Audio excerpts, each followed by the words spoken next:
तर सध्या आपण आलेलो आहोत सरसेनापती संताजी घोरपडे यांचं जे वंशज आहेत तर रथ क्रमांक 17 येथे. तर आपल्यासोबत ते बोलण्यासाठी तर त्यांचे वंशज आहेत, आपण त्यांच्याशी बोलूया.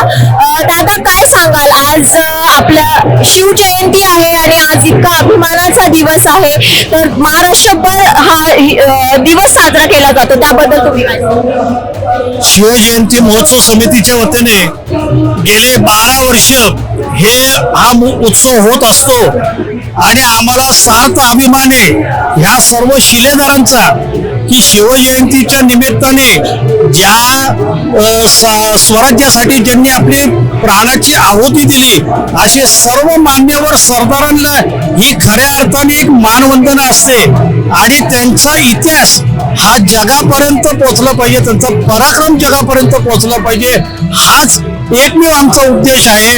आणि या निमित्तानेच आम्ही सगळे बांधव एकत्र येत असतो आणि मोठ्या उत्सवाने हा शिवजयंतीचा महोत्सव आम्ही साजरा करत असतो. जर आपण बघितलं तर सेनापतींचं महाराजांबरोबरचं जे योगदान होतं ते खूप जास्त मोलाचं होतं. आजच्या या तरुण पिढीला तुम्ही काय आदर्श, काय एक संदेश द्याल?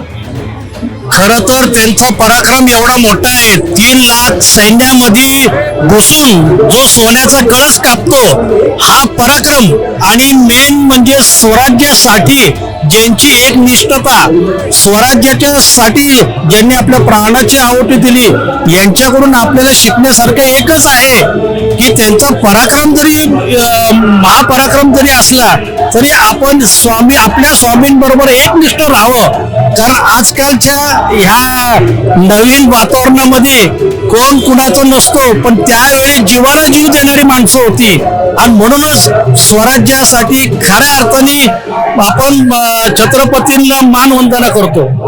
धन्यवाद दादा.